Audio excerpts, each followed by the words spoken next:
All right, 390 Wagon Master here with a UFO update. This is, I guess, video number 3. So I put the radio back to stock, did an alignment on it. I did have a problem with the output of this not giving me enough voltage. But anyway, so the radio went fine. And by the way, the radio did work before I put it under the knife. So 4 days ago when I started this, because I've just been working an hour, a couple hours here or there. But several days ago when I started this radio worked. It was sitting upright on the bench and received and transmitted just absolutely beautiful. I wanted to make sure all modes and functions worked before I do this. Okay, so that being said, we're good here. All right, I saw a 10 volt cap in here. In the UFO towards the rear back there, and of course that's one of the harder ones to do because you got to mess around with this ribbon, which is like really hard to move around. I did not want to break these strain reliefs or do anything here, so I just kind of wedged in underneath, okay, and got my solder sucker out. And anyway, not an easy job, but not a hard one. It just took a little longer than I thought it would. Anyway, so I swapped that out with all fresh capacitors. The 16 volters, these are 220 at 16 volt on camera, 220 at 16 volt right here. And this one was running hot. Like, it was hot. You couldn't put your finger on the top of that capacitor for more than 5 seconds. So anyway, I mean, it runs warm anyway. But that's hot. But anyway, there you go. So I replaced those and all of these, even these little 1 microfarad at 50 volters.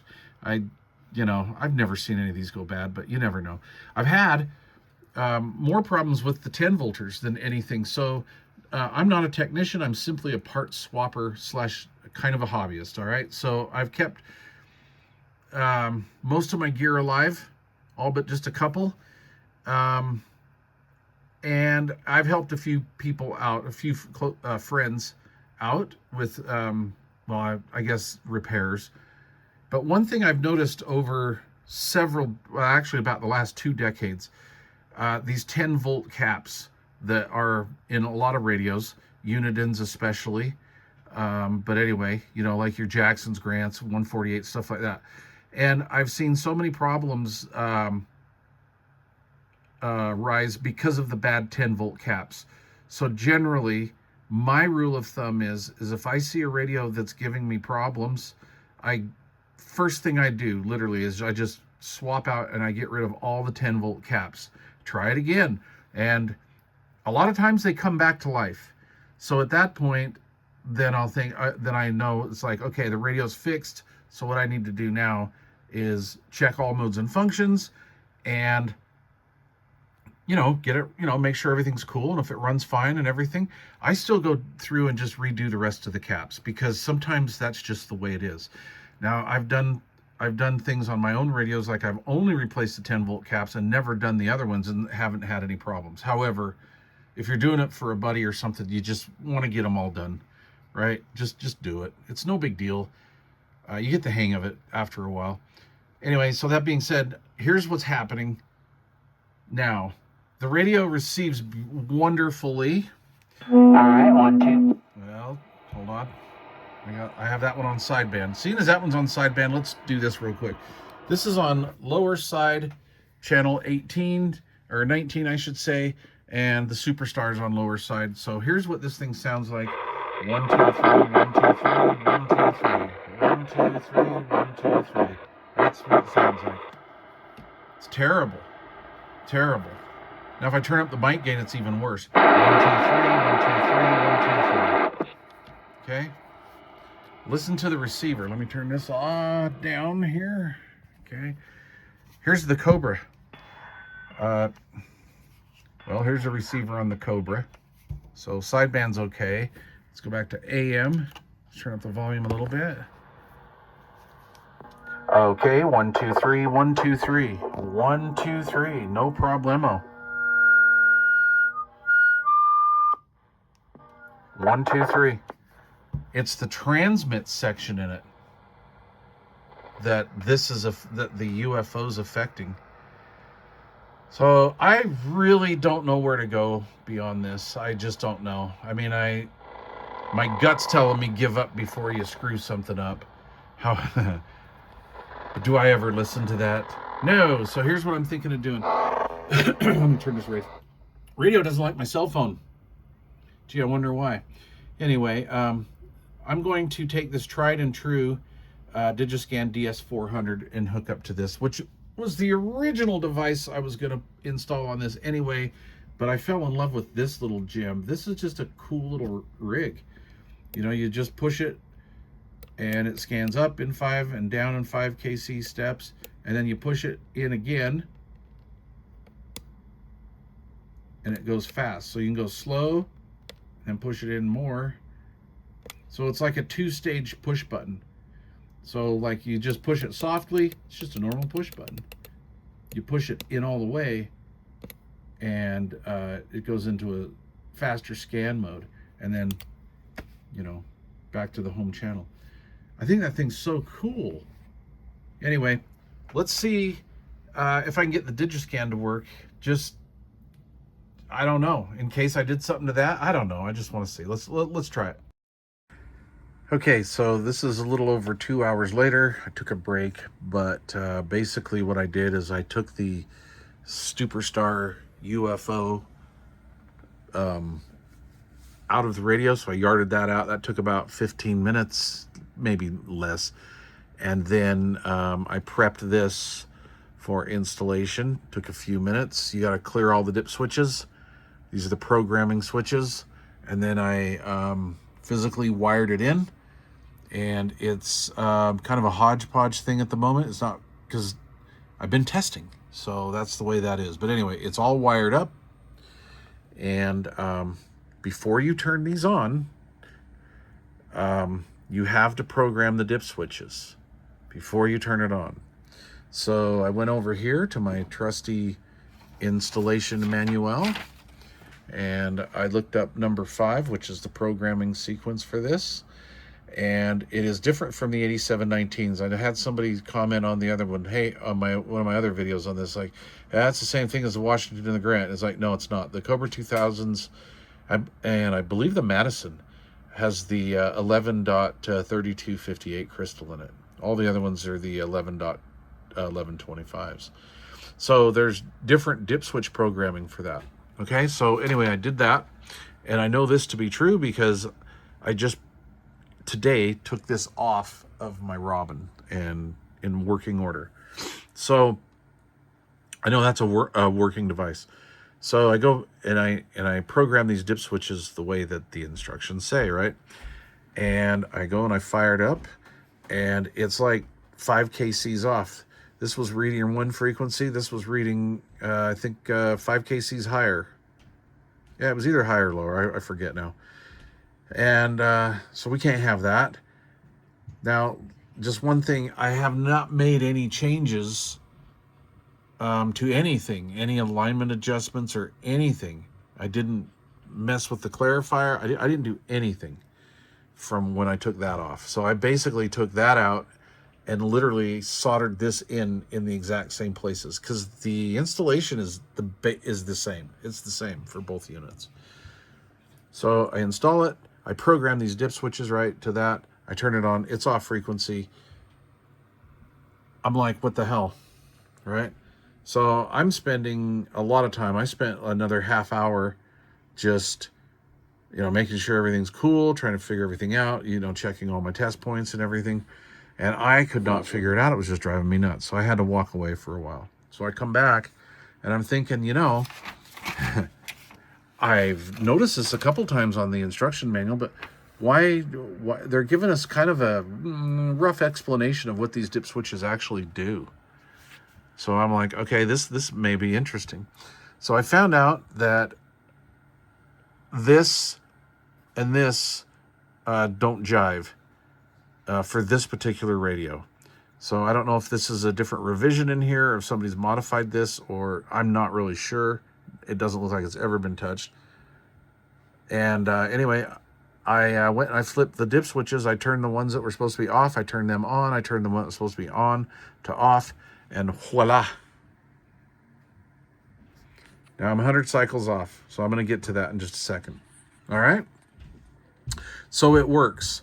Now, just in case you're messing around with one of these or the UFO, it doesn't matter. Like if they say to program the dip switches before you turn the device on. And here's why. If I go and I take a dip switch here and I just flip it while it's on, okay, doesn't change, right?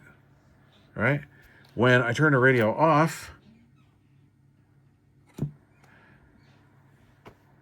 now, see? We're supposed to be there, but nope, we're there. All right, so we're 10 kcs off. Now, if I go and I put that switch back to where it was supposed to be, as you'll see, it does not do a thing. Not one thing. And now here we are. We're back to where we should be. So just a little tip there. Don't let that mess with you, because it messed with me a little bit. But anyway, there you go. So I'm going to make the corrections to my install sheet on the paper here and in my PDF version of this. But there you go. So it's on. It sounds great. It has great transmit audio. It has great receive audio. It's not all goofy and screwy like the UFO was. So here's where I do have to align, and there's a slight difference, and I'm not really sure why, but at this point I don't really care. This is just a hair off. So remember, I aligned this radio to match the other, the UFO. So either I did something wrong or whatever, but here's the deal. On AM, I am 100 cycles high. So if I take the fine and I just twitch it over here a little bit, see? All right, so there's roughly center slot right there. And it's literally like, 100 cycles. Okay. All right, if I go over to upper sideband, I'm still 100 cycles high. 100 cycles high, which is okay. I'll just put this to 0, right? I mean, that does bother me.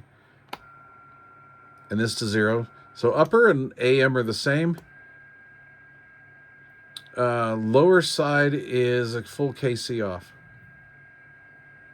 Okay. Full KC off. So there's a little bit of alignment action that needs to be done. But that's okay. It receives well. It receives as it should. Everybody sounds right. Am I on the right mode here? Yeah, there we go. Everybody sounds good. It was a lame attempt to use my walkie-talkie. And let's see. Let me transmit here. Oh, I'm on sideband. Okay. Do-do-do-do-do-do-do-do-do. All right. 1, 2, 3. Seriously, Mike? Oh, God. I'm on the wrong channel. Oh, everything's on 19. All of my stuff's on 19. Oops. All right. Let's try this again. 1, 2, 3, 4. 1, 2, 3, 4. Okay. 1, 2, 3, 4. Picking up everything in the house. And here we go. 1, 2, 3, 4. 1, 2, 3, 4.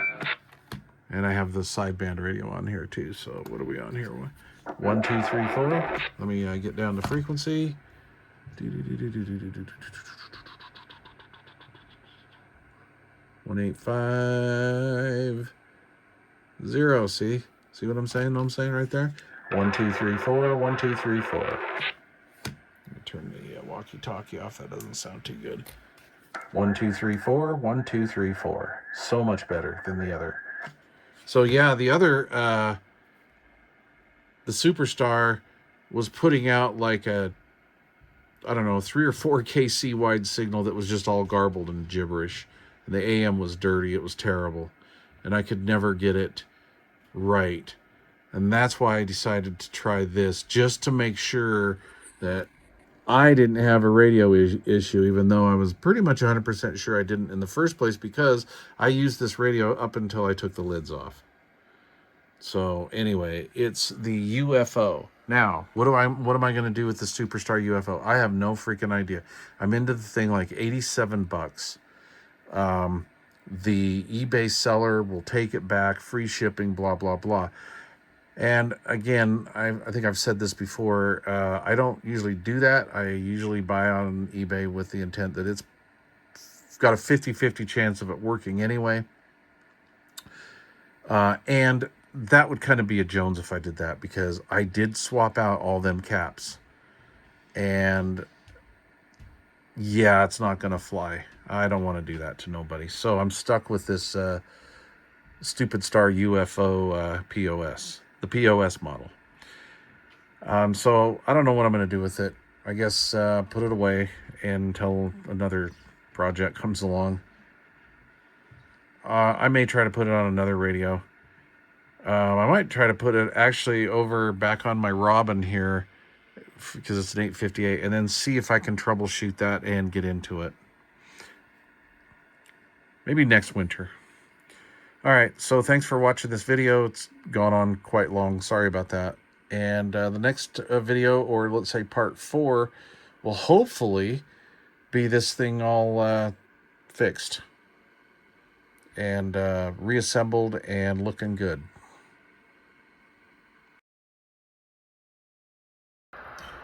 All right, how about a little bonus footage?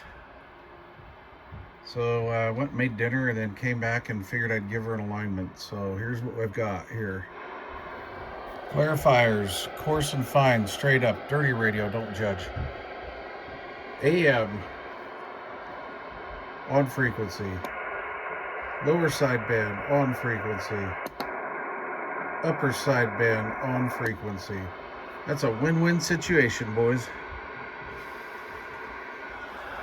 This thing's sweet.